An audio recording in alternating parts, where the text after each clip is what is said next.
Good evening friends. आज की update कुछ इस प्रकार से। आज हम सबसे पहले शुरुआत करेंगे बांग्लादेश से। बांग्लादेश में आने वाले कुछ हफ्तों में बड़ी उथल पुथल देखने को मिल सकती है। मौजूदा महीने यानी जून के आखिरी और जुलाई में बांग्लादेश में बड़े बदलाव देखने को मिलेंगे। इसमें सबसे अहम मोहम्मद यूनुस का 1972 के संविधान को रद्द करके खुद को देश का सर्वोच्च नेता घोषित करना हो सकता है। इसके अलावा यूनुस का देश के कई अहम ठिकाने अमेरिका को देने का प्लान है, जिससे पूरे क्षेत्र में बड़ी हलचल हो सकती है। बांग्लादेश के जाने माने लेखक और पत्रकार सलाउद्दीन शोएब चौधरी ने दावा किया है। उनका कहना है कि अगर यूनुस को न रोका गया तो बांग्लादेश गृह युद्ध की तरफ जा सकता है। सलाउद्दीन शोएब चौधरी ने यूरेशियन टाइम्स में अपने लेख में कहा है कि यूनुस जुलाई में अपने अंतरिम सरकार को क्रांतिकारी सरकार घोषित करते हुए संविधान रद्द कर देंगे। संविधान रद्द होने के बाद यूनुस के पास राष्ट्रपति मोहम्मद शहाबुद्दीन और आर्मी चीफ जनरल वकार उस जमा को हटाने की शक्ति मिल जाएगी। इन दोनों को हटाते हुए यूनुस बांग्लादेश की सेना को इस्लामी क्रांतिकारी सेना IRA से बदल देंगे। इससे बांग्लादेश कट्टरपंथी इस्लामिक देश बनने की तरफ बढ़ेगा। चौधरी कहते हैं कि मोहम्मद यूनुस की सरकार जुलाई चार्टर पर काम कर रही है। ये कई तरह के सुधारों का एक प्रस्ताव है जिस पर सभी राजनीतिक पार्टियां सहमत हैं। यह चार्टर कथित तौर पर कल्याणकारी स्टेट की नींव रखेगा और सभी हस्ताक्षरकर्ता इसे लागू करेंगे। हालांकि दिसंबर 2024 में यूनुस ने इस तरह के चार्टर की तैयारी से इनकार किया था। तब उन्होंने इसे एक निजी पहल बताया था। यूनुस को पता है कि उनके पास जनता का समर्थन नहीं है।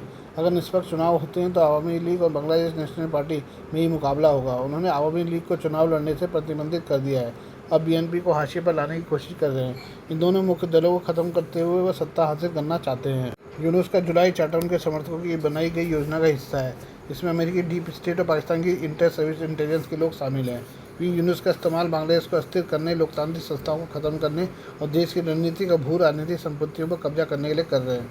यूनुस इस काम में संयुक्त राष्ट्र का इस्तेमाल भी कर रहे हैं। एक बैठक में संयुक्त राष्ट्र की रेजिडेंट कोऑर्डिनेटर ग्वेन लुइस ने बांग्लादेश की सुधार प्रक्रिया के साथ एकजुटता दिखाई है। इससे लगता है कि वो यूनुस सरकार और उनके इस्लामी समर्थकों का समर्थन कर रहे हैं। ये एक तरह से यूनुस सरकार के साथ बढ़ने जैसा है। ढाका के राजनीतिक पर्यवेक्षकों का मानना है कि यूनुस विदेश में रहते हुए संविधान में बदलकर खुद को राष्ट्रपति घोषित कर सकते हैं। यूनुस की ओर से बांग्लादेश को औपचारिक रूप से इस्लामिक गणराज्य या खिलाफत घोषित किया जा सकता है। इससे यूनुस को चुनाव स्थगित करने और निश्चित काल के लिए एक तथाकथित क्रांतिकारी सरकार स्थापित करने की शक्ति मिल जाएगी। यूनुस की ओर से अमेरिका में संभावित ट्रंप प्रशासन से समर्थन पाने के लिए रणनीतिक रूप से महत्वपूर्ण चटगांव बंदरगाह को DP वर्ल्ड को पट्टे पर देने, म्यांमार के रखाइन में गलियारा और सेंट मार्टिन द्वीप पर अमेरिकी सैन्य अड्डे को इजाज़त देने की योजना बना रहे हैं। वो लालमोनिहाट हवाई अड्डे और बांग्लादेश आयुध कारखाने का नियंत्रण पाकिस्तानी या तुर्की सेना के बिचौलियों के माध्यम से अमेरिका को सौंप सकते हैं। ये पड़ोसी भारत के लिए गंभीर सुरक्षा खतरा पैदा हो सकता है। यूनुस की इन इरादों पर बढ़ने की अटकलों के बीच बांग्लादेश के सेना प्रमुख जनरल जमा पर बड़ी जिम्मेदारी है। बांग्लादेश की संभवतः लोकतांत्रिक चरित्र को बनाए रखने का एकमात्र तरीका यूनुस और उनके सहयोगियों के खिलाफ तत्काल कार्रवाई करना है। सेना यूनुस को रोकने में विफल रहती है तो बांग्लादेश कट्टरता के भवन में फंसेगा। देश विदेश शक्तियाँ और गृह युद्ध का मैदान बन जाएगा। इससे बांग्लादेश के सामने बड़ी मुश्किल खड़ी हो सकती है। हम बात करें सऊदी अरब की। सऊदी अरब के 14 देशों के नागरिकों के वर्क वीज़ा पर अस्थायी रूप से रोक लगाने से जुड़ी रिपोर्ट्स को भारत सरकार ने खारिज कर दिया है। कई मीडिया रिपोर्ट में दावा किया था कि सऊदी ने भारत, पाकिस्तान समेत 14 देशों के वीज़ा पर 30 जून तक अस्थायी रोक लगा दी है। सऊदी सरकार के इस फैसले से जुड़ी ये रिपोर्ट ऐसे समय सामने आई है जब देश में हज यात्रा चल रही है। इसने कई तरह की चिंताओं को जन्म दिया है। भारत के लोग बड़ी संख्या में सऊदी में काम करते हैं। ऐसे में भारतीयों की चिंता विशेष स्तर पर बढ़ गई है। भारत के विदेश मंत्रालय ने सऊदी अरब की यात्रा करने वाले भारतीयों पर किसी तरह के प्रतिबंध की खबरों को गलत कहा है। मंत्रालय के सूत्रों ने कहा कि सऊदी सरकार के मानव संसाधन और सामाजिक विकास मंत्रालय ने इस तरह की कोई अधिसूचना जारी नहीं की है। हज सीजन के दौरान भीड़भाड़ को रोकने के लिए अल्पकालिक वीज़ा पर अस्थायी प्रतिबंध लगाने की परंपरा रही है, जो हज के समापन के साथ समाप्त हो जाते हैं। भारतीयों के वर्क वीज़ा पर अलग से कोई रोक नहीं है।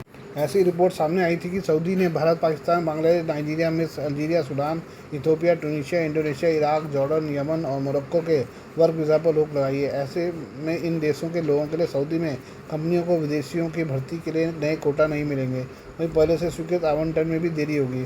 सऊदी अरब में भारतीय बड़ी तादाद में काम करने जाते हैं। ऐसे में भारतीय कामगारों की चिंता बढ़ गई थी। सऊदी अरब में इस समय हज यात्रा चल रही है। इस साल के हज के लिए भारत को 1,75,025 तीर्थयात्रियों का कोटा आवंटित किया गया है। भारतीय हज यात्री इस समय मक्का में हज के अपने अनुष्ठान पूरा कर रहे हैं। वहीं भारतीय कामगार भी अपना काम जारी रखे हुए हैं। मक्का के आसपास के इलाकों में हज के चलते कुछ नियम कड़े किए गए हैं जो स्थानीय प्रशासन हर साल करता है। बात करें अमेरिका की। अमेरिका दुनिया भर के देशों को फ्रीडम ऑफ स्पीच पर ज्ञान देता है, लेकिन खुद अमेरिका में पत्रकारों और फ्रीडम ऑफ स्पीच का क्या हाल है, वो लॉरेन टोमासी के साथ जो हुआ उसे देखकर लगाया जा सकता है। ऑस्ट्रेलियाई मीडिया के लिए काम करने वाले अमेरिकी पत्रकार लॉरेन टोमासी उस वक्त घायल हो गई जब वे लॉस एंजलिस में चल रहे प्रदर्शनों को कवर कर रही थी। कैमरे के सामने उन्हें गोली लगी है। यह घटना उस समय हुई जब टोमासी और उनका कैमरामैन शहर में हिंसक प्रदर्शन को कवर कर रहे थे।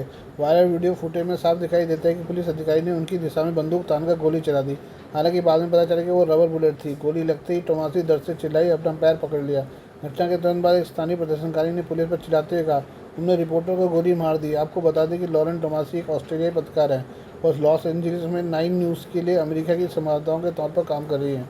हाल ही में वो लॉस एंजलिस में हो रहे विरोध प्रदर्शनों को कवर कर रही थी। इस दौरान वो घायल हो गई। खबरों के अनुसार पुलिस ने प्रदर्शनकारियों पर रबर की गोलियां चलाई। एक गोली लॉरेन टॉमसी के पैर में लगी। घटना कैमरे में कैद हो गई। हालांकि रबर की गोली लगने के बाद भी पत्रकार टोमासी ने उस व्यक्ति से कहा कि मैं ठीक हूँ। इसके बाद वह और उनके कैमरामैन सुरक्षित जगह पर चले गए। 9 न्यूज़ ने बाद में बताया कि टोमासी को थोड़ी चोट लगी है, लेकिन वो ठीक है। उन्होंने विरोध प्रदर्शनों की कवरेज फिर से शुरू कर दी है।